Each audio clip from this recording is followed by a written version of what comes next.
নমস্কার বন্ধুরা, সুপ্রভাত। কেমন আছো তোমরা সবাই? আশা করছি তোমরা সবাই খুব ভালো আছো, আর আমিও বেশ ভালো আছি। আমি সোমা, আর আমার ছোট্ট একটি চ্যানেল শখের পরিবারের নতুন একটি ভিডিওতে তোমাদের সকল বন্ধুকে অনেক অনেক স্বাগত জানিয়ে আজকের ব্লগটি আমি শুরু করছি। আজকের বারটি ছিল মঙ্গলবার, আর ঘড়িতে এখন সময় সকাল 7:30। আজকের ব্লগটি আমি এখন থেকেই শুরু করলাম। ঘুম থেকে ওঠার পর বাসি কাজকর্ম সমস্ত কিছুই হয়ে গেছিলো। তারপরে আমি দাঁত মাজছিলাম। দাঁত মাজার পর চলে গেছিলাম সোজা স্নান করতে। আর স্নানের আগে কেচে দিয়েছিলাম এক বালতি জামা কাপড়, সেগুলো নিয়েই বাথরুম থেকে বেরালাম। আর স্নান করে আস্তে আস্তে 8টা মতো বেজেই গেছে। আর ঘুম থেকে উঠে দেখছি ছেলেও ঘুম থেকে উঠে পড়েছে। ও বিছানা থেকেও নেমে পড়েছে। বিছানাটা তুলবো, তো তার আগে মশারির একটা কোণা খুলে নিলাম। আর এখন আমি পায়ে একটু বডি অয়েল লাগিয়ে নিচ্ছি, আর মুখে লাগিয়ে নিচ্ছিলাম একটু ক্রিম। স্নান করে আসার পর 5-10 মিনিট এই আয়নার সামনে নিজেকে একটু টাইম দিন, নয়তো সারাটা দিন আর আয়নার সামনে আসার সময় থাকে না।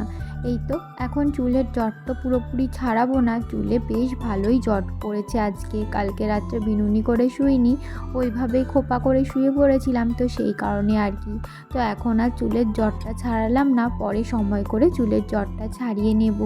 চুলটা কোনো রকমে একটু বেঁধে সিঁদুর পরে চলে এসেছি বাইরে। গামছাটা মেলে দিলাম, আর এখন জামা কাপড় নিয়ে আমি চলে যাচ্ছি মাঠে দড়ি টাঙানো আছে, সেখানেই আজকে জামা কাপড়গুলো মেলে দেব। যেহেতু অনেক জামা কাপড়, আর মাঠে জামা কাপড় মেলে দিলে না তাড়াতাড়ি শুকিয়ে যায়, তো সেই কারণে আর কি। আর এই বারান্দায় দিলে অনেকটা টাইম লাগে শোকাতে। এই দেখো, আগের দিন এই শাড়িটা পরে আমি অনুষ্ঠান বাড়িতে গেছিলাম, তাই আজকে শাড়িটা ভালো করে ধুয়ে দিয়েছি। এই শাড়িটা নিয়ে চলে এসেছি ওপরে বারান্দায় মেলবার জন্য। শাড়িটার সাথে ব্লাউজটাও কিন্তু আমি ধুয়ে দিয়েছিলাম। জামা কাপড় মেলা আমার মোটামুটি সমস্তটাই হয়ে গেছে। এখন যাব ঘরে গিয়ে ছেলের জন্য খাবার রান্না করব। ওকে ফ্রেশ করিয়ে দিয়েছি, এখন ওকে খাওয়াবো। ওকে খাইয়ে আমি কিন্তু চলে এসেছিলাম পুজোর ঘরে। পুজোর সমস্ত কিছু করে আমি কিন্তু এখন আরতিটা সেরে নিচ্ছি। না, পুজো করতে, পুজোর কাজকর্ম করতে খুব ভালো লাগে। আর সকালবেলা ঘুম থেকে ওঠার পর যতক্ষণ না পুজোটা করতে পারছি ততক্ষণ মনের মধ্যে শান্তি আসে না। পুজো করে চলে এসেছি ছাদে কাককে খেতে দিতে। শাশুড়ি মাই এই কাককে খেতে দেওয়ার কাজটা করেন, কিন্তু আজকে ওনার একটু তাড়া ছিল, তাই কাককে আর খেতে দিতে পারেনি। তাই আমাকে বলেছিল একটু খেতে দিয়ে দিতে, তাই আমি পুজো দিয়ে চলে এসেছিলাম ছাদে কাককে খেতে দিতে এসে দেখলাম পাখিরা যেই পাত্রটাতে জল খায় সেই পাত্রটা একদমই খালি, জল ছিল না, তাই এক পাত্র জল ভরে রেখে দিলাম। তারপরে আমি চলে এসেছি সোজা নিচে বিছানা তুলতে।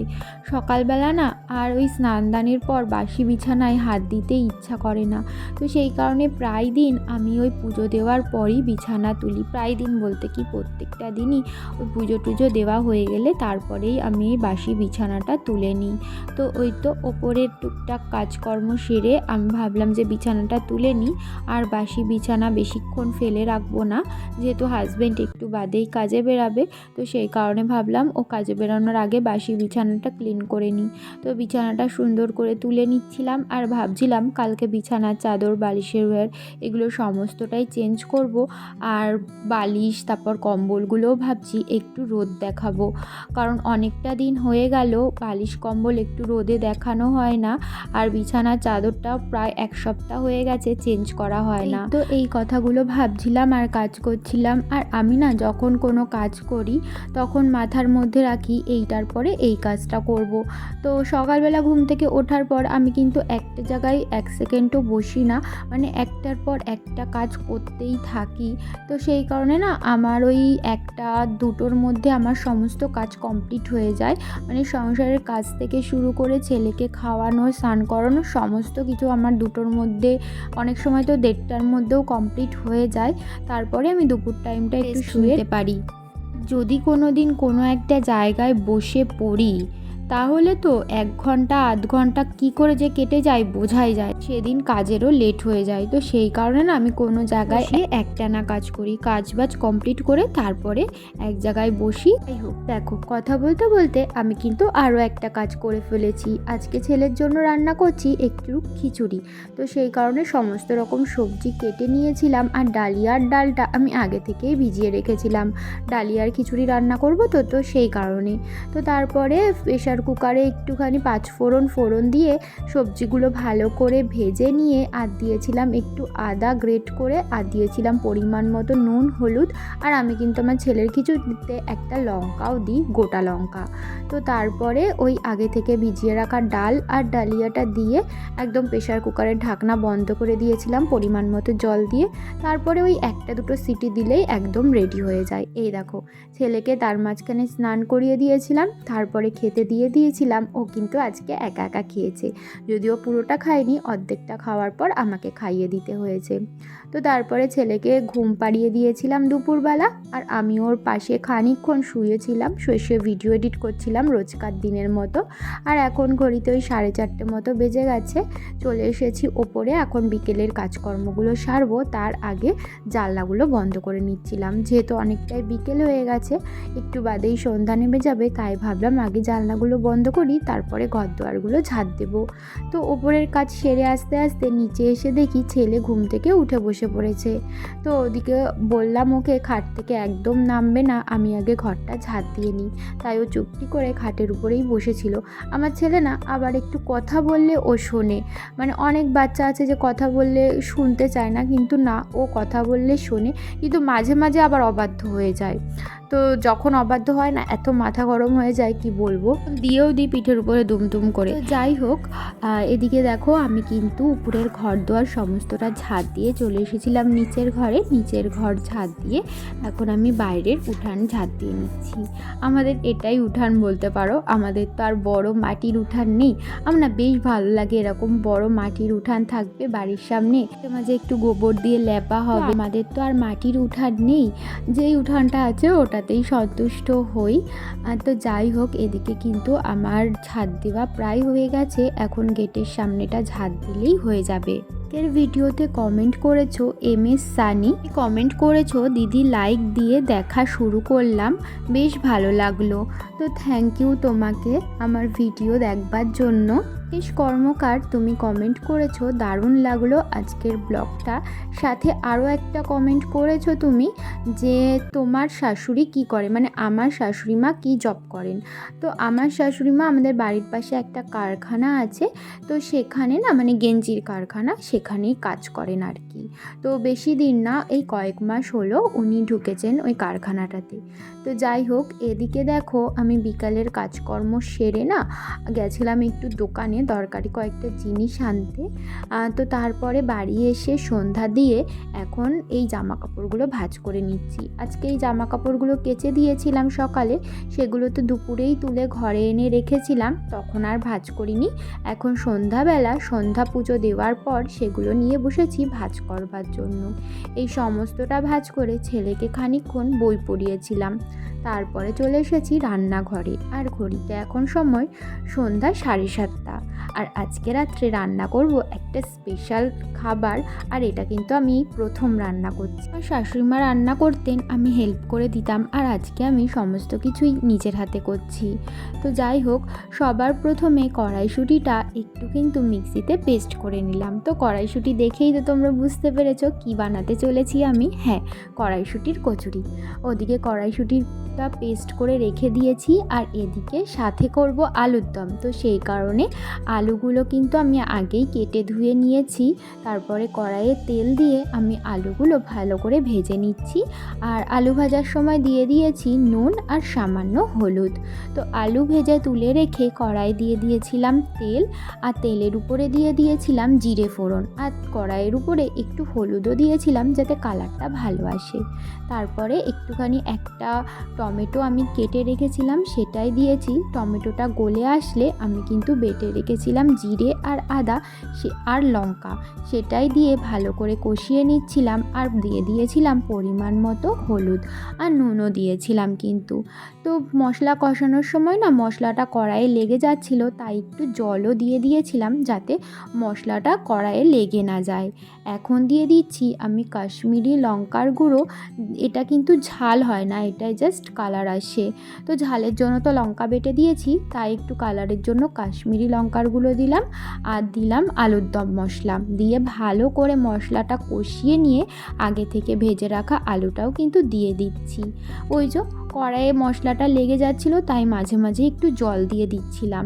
এখন আলুর সাথে মশলাটা ভালো করে কষিয়ে নিয়েছি। এখন কিন্তু আমি দিয়ে দেবো এর মধ্যে পরিমাণ মতো জল। বেশি জল দেব না, ওই আলুটা যাতে ভালো মতো সেদ্ধ হয় সেইভাবেই জলটা দেব, কারণ বেশি ঝোল ঝোল করব না, একদম মিডিয়াম রাখবো। আর না আমি ভেবেছিলাম আলুর দমে কটা কড়াইশুঁটিও দেবো। কড়াইশুঁটিগুলো পুরো পেস্ট করার পর আমার মনে পড়েছে যা আলুর দমের জন্য তো কটা কড়াইশুঁটি রেখে দিলাম না। তো যাই হোক, ওদিকে তো আলুর দমটা বসিয়ে দিয়েছি, আর এদিকে কিন্তু আমি আরও একটা কড়াইয়ে একটু তেল দিয়ে কালো জিরে ফোড়ন দিয়ে দিলাম। আর দিয়ে দিলাম আগে থেকে বেটে রাখা আদা আর লঙ্কা। আর হ্যাঁ, এর মধ্যে কিন্তু তোমরা ফোড়নে হিংও দিতে পারো, কিন্তু আমার কাছে হিং ছিল না বলে আমি দিইনি। আর দেখো আগে থেকে পেস্ট করে যেই মটরশুঁটিগুলো রেখেছিলাম সেটাও কিন্তু দিয়ে দিলাম। আদা আর লঙ্কা ভালো করে একটু কষিয়ে নিয়ে যখন কাঁচা গন্ধটা চলে যাবে তারপরে কিন্তু তোমরা এই কড়াইশুঁটির পেস্টটা দিয়ে দেবে। আর কড়াইশুঁটিটা কিন্তু পেস্ট করার সময় ভালো করে পেস্ট করবে যাতে কোনো দানা দানা থেকে না যায়। আর দানা দানা থেকে গেলে কিন্তু যখন তুমি ওই পুরটা ভরে লুচিটা বেলবে তখন কিন্তু লুচিটা ফুটো ফুটো হয়ে যাবে। তো সেই কারণে এই দিকটাই কিন্তু একটু খেয়াল রাখতে হবে। তো কড়াইশুঁটিটা দেওয়ার পর যখন কড়াইশুঁটিটার জলটা একদম টেনে নেবে তখন তুমি দিয়ে দেবে 1 চামচ ছাতু। আর হ্যাঁ, পরিমাণ মতো নুনটাও কিন্তু দিতে হবে, এর মধ্যে হলুদ না দিলেও চলবে। আর নামানোর আগে একটুখানি মিষ্টিও তোমরা অ্যাড করতে পারো, মানে চিনি। এই দেখো পুরটা কিন্তু একদম রেডি হয়ে গেছে। আর এদিকে আলুর দমটাও একদম রেডি। নামানোর আগে আমি একটুখানি ধনেপাতা দিয়ে বেশ খানিকক্ষণ ওই সিনে দিয়ে ফোটাবো, তারপরে কিন্তু আমি আলুর দমটা নামিয়ে নেব। হ্যাঁ, নামানোর আগে সামান্য একটু চিনিও দিয়েছিলাম, সেটা হয়তো ক্যামেরায় স্কিপ হয়ে গেছে। তো এই তো একদম কিন্তু আলুর দম তৈরি। মটরশুঁটির কচুরি সাথে গরম গরম দম, আজকে রাতের খাবারটা একদম জমে যাবে। আমি তো এখন এডিট করছি, আমার এখনই না জিভে জল চলে আসছে। তো যাই হোক, আলুর দমটা ওদিকে আর একটু ফুটুক, ততক্ষণে চলো কচুরিতে পুর ভরে নিই। তো দেখো আগে থেকেই কিন্তু আমি ময়দাটা মেখে রেখেছিলাম। তো এই তো ময়দাটা মাখা আজকে বেশ ভালো হয়েছে। আর দেখো হাত দিয়ে ভালো করে আমি কিন্তু একটা বাটি বানিয়ে নিয়েছি। আর হ্যাঁ, এই বাটি বানানোর সময় খেয়াল রাখতে হবে মিডল পোর্শনটা যেন পাতলানো না হয়ে যায়, শুধুমাত্র সাইডটা একটু হালকা করে প্রেস করে করে বাটি মতো বানিয়ে নিতে হবে। তারপরে পরিমাণ মতো পুর দিয়ে মুড়ে তারপরে কিন্তু হাতের সাহায্যে আবার একটু গোল করে নিতে হবে। এইদিকে দেখো আলুর দমটা হয়ে গেছিলো, তাই আমি কিন্তু একটা গামলাতে ঢেলে নিলাম। আর আলুর দমটা আমি একটু হটপটে এক বাটি তুলে রাখছি, তার কারণ আমার হাজবেন্ড তো অনেক রাতে বাড়ি আসে, আর ও যখন বাড়ি আসবে সমস্তটাই পুরো ঠান্ডা হয়ে যাবে। তাই যাতে একটু গরম থাকে, তাই তরকারি বা যে কোনো কিছু রাত্রে যখন রান্না করি আমি কিন্তু সাথে সাথে পটে রেখে দিই যাতে একটু গরম থাকে। এই দেখো আরও কিন্তু আমি কয়েকটাই পুর ভরে নিচ্ছিলাম। আমার শাশুড়িমাও বাড়ি চলে এসেছেন। আমার শাশুড়িমা বাড়ি আসার পর উনি ওদিকে এক একটা করে লুচি বেলছেন আর ভাজছেন, আর আমি সবগুলোতে পুর ভরে দিচ্ছিলাম। এই দেখো বেলার সময় কিন্তু একটুও পুর বাইরে বেরিয়ে আসেনি। তো বেশ কিন্তু ভালো হয়েছিল আজকের কচুরিগুলো, একদম সব দিক থেকে পারফেক্ট হয়েছিল। আমি আজকে প্রথম টাইম বানালাম, এত ভালো হবে বুঝতে পারিনি। আর সবাই খেয়েও না খুব ভালো বলছিল। আর আমারও বেশ ভালো লেগেছে, পুরো দোকানে বা বিয়ে বাড়িতে যেমন কড়াইশুঁটির কচুরি হয় না, ঠিক ওরকমটাই লাগছিল। তো এই তো দেখো কড়াইশুঁটির কচুরিগুলো কিন্তু একদম ফুলেছিল, আর প্রত্যেকটাই কিন্তু এরকম করে ফুলেছিল। তো দেখে বুঝতেই পারছো কত ভালো হয়েছে।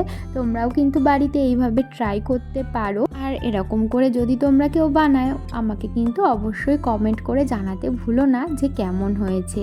এই দেখো রাতের খাবার নিয়ে বসে পড়েছি, একদম ইয়াম্মি টেস্টি খাবার, কড়াইশুঁটির কচুরি সাথে আলুর দম। কার কার পছন্দের বলো তো? আমার তো খুব ভালো লাগে। বন্ধুরা, উপর থেকে খাওয়া দাওয়া করে চলে এসেছি নিচে, আর নিচে এসে বিছানাও করে নিয়েছি। আজকে একটু তাড়াতাড়ি শুয়ে পড়ছি, ঘড়িতে এখন বাজে 10টা। আর এখন শোবো, যদিও ঘুমাবো না, চুপচাপ শুয়ে থাকবো, ছেলেকেও শুইয়ে দিয়েছি। আর আজকে রাত্রে তো আমাদের একটু স্পেশাল রান্না হয়েছে, তোমরা তো দেখলেই কি রান্না হয়েছে। আমি না কড়াইশুঁটির কচুরি আজকেই প্রথম করলাম, আগে কোনোদিনও নিজের হাতে সমস্ত কিছু করিনি, মানে পুর বানানো থেকে শুরু করে ময়দা মাখা সমস্ত কিছু আমি নিজের হাতেই করেছি। আমার শাশুড়ি মা বাড়িতে এসে শুধুমাত্র বেলে ভেজেছিলেন, আর সমস্ত কিছু কিন্তু আমি করেছি, তোমরা তো ভিডিওতে দেখেইছো। আমি না বানানোর আগে ভাবছিলাম, আমি যেহেতু আগে কোনোদিনও করিনি তাই ভাবছিলাম কেমন হবে না হবে খেতে, তো একটু ভয়ে ভয়ে বানিয়েছি। আর তো দেখলাম বেশ ভালোই হয়েছে, খারাপ হয়নি, ভালোই হয়েছে। তো যাই হোক, আমার তো ভালো লেগেছে আর সবারই ভালো লেগেছে, সবাই ভালোই বলেছে খেয়ে। তোর পেট ভরেছে? ঠিক আছে। ওদিকে আমার ছেলে বলছে ওর নাকি পেট ভরেছে, ও একটা কড়াইশুঁটি কচুরি আর একটু আলুর দম খেয়েছে, ভাত খেলো না।